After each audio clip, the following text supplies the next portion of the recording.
Saya ingin ke Mas Adi Prayitno. Mas Adi Prayitno, apakah punya catatan yang sama dengan dua orang narasumber kita yang lain bahwa di masa kampanye ini memang naga-naganya baru 7 hari yang sudah unggul adalah nomor urut 2. Apakah mungkin ada data yang berbeda, Mas Adi Prayitno? Ya, saya kira memang kalau kita membaca data-data survei, itu biasanya turun dan naik, up and down ya.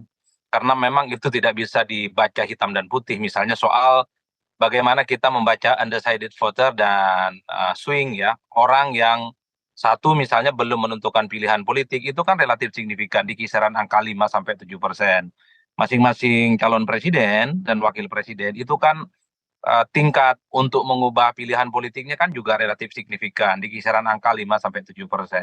Itu artinya apa? Ke depan memang sangat dinamis bagaimana peta politik pertarungannya. Bagi saya dua hal yang bisa mengubah. Pertama adalah kerja-kerja politik yang dilakukan oleh masing-masing calon, calon nomor satu, nomor dua, dan nomor urut tiga.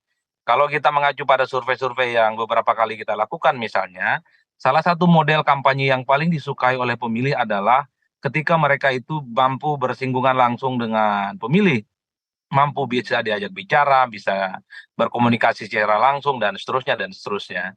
Yang kedua, faktor yang bisa mengubah secara signifikan soal pilihan politik ke depan itu adalah bagaimana debat kandidat. Ini yang saya kira memang preferensi politik yang tentu saja akan cukup dominan apakah nanti masing-masing calon ini akan bertambah suara politiknya atau justru sebaliknya. Ini yang akan menjadi pertarungan politik kurang lebih 2 bulan untuk memaksimalkan potensi masing-masing.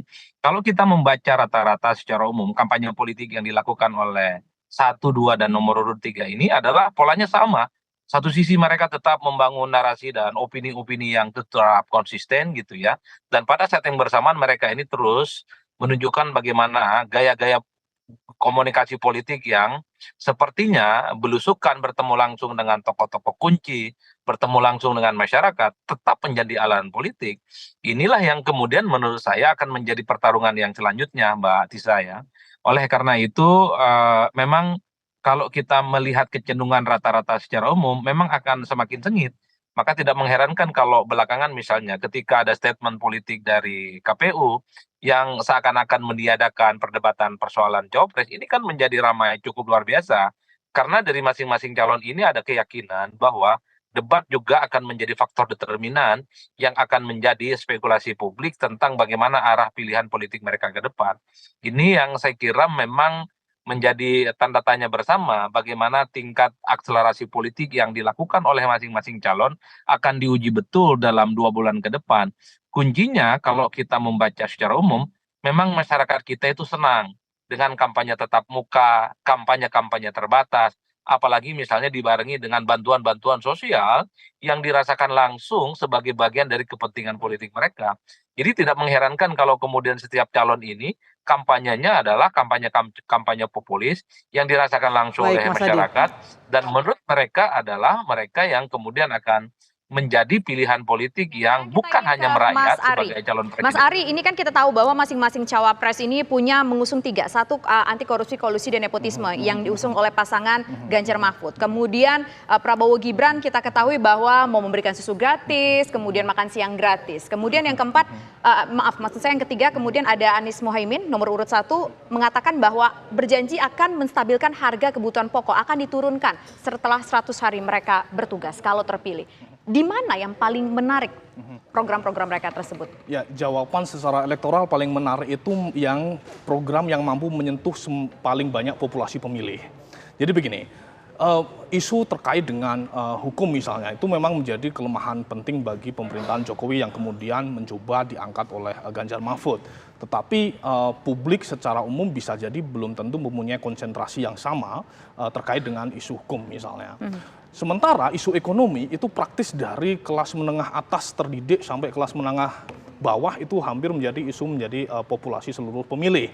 Nah sehingga tidak heran jika misalnya ada dua pasangan tadi soal harga sembako, satunya soal soal gizi dan seterusnya bahan pokok. Nah itu menjadi krusial karena jika menggunakan data survei misalnya masalah atau kebutuhan apa yang paling penting menurut Anda itu jawabannya hampir selalu lintas gelombang survei itu biasanya ekonomi dan harga kebutuhan pokok.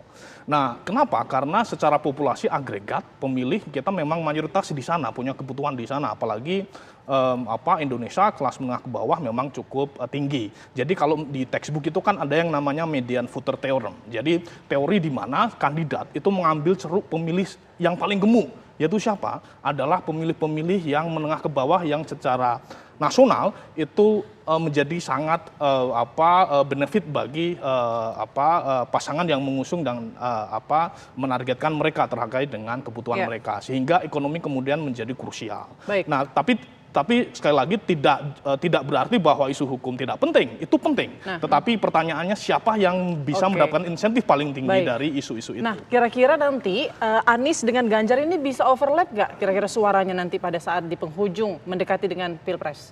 Kalau menggunakan data survei sebenarnya ada tren menuju kesimpulan itu.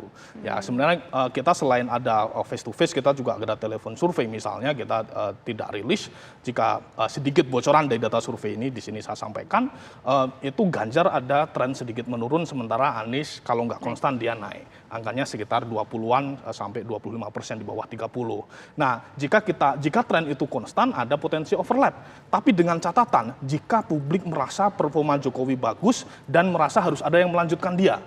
Apa implikasinya? Karena Ganjar dan Anies saat ini sama-sama menarasikan satu hal yang agak berbeda dari yang dilakukan oleh Jokowi ya, meskipun sangat clear di Anies, sementara di Ganjar sudah mulai memutar langgam itu. Nah, kenapa? Karena ada teori namanya economic voting. Jadi teori ini mengajarkan bahwa jika pemilih merasa misalnya infrastruktur itu bagus, misalnya pembangunan, developmentalism yang dijalankan oleh Jokowi itu penting dan bagus bagi mereka, maka mereka akan memilih kandidat yang dianggap mampu melanjutkan itu. Nah, persoalannya apakah sampai Februari Jokowi mampu mempertahankan performa Overlapnya udah pemerintahannya? setebel apa? Apakah tipis bisa overlap atau ya kayaknya masih jauh gitu? Dugaan saya tipis ya, karena gini, saat ini kan approval rating Jokowi, orang yang puas dengan Jokowi kan antara sekitar 70-80%. Taruhlah sekitar 75%, ya mediannya, angka tengahnya. Jadi ada sekitar angka 25%. Sementara orang yang terakomodasi di pasangan Anies dan Muhaimin, itu adalah orang-orang yang tidak suka dengan Jokowi. Entah karena programnya atau memang secara afeksi, jadi secara psikologis tidak suka dengan Jokowi misalnya. Itu terakomodasi di sana. Sementara basis dari Ganjar itu kelompok core voters ya, pemilih-pemilih inti dari kaum nasionalis PDIP misalnya, sebagian ada kelompok Jokowi tapi porsinya tidak besar saya kira. Nah, sehingga jika kita menggabungkan antara dua kelompok pemilih itu, angkanya sebenarnya overlap. Jadi kalau di statistik mungkin margin of error kalau menggunakan survei. Jadi nanti bisa-bisa Anies dan Muhaimin Iskandar akan menyalip Ada potensi ke sana, ada potensi. menyalip Ganjar Mahfud.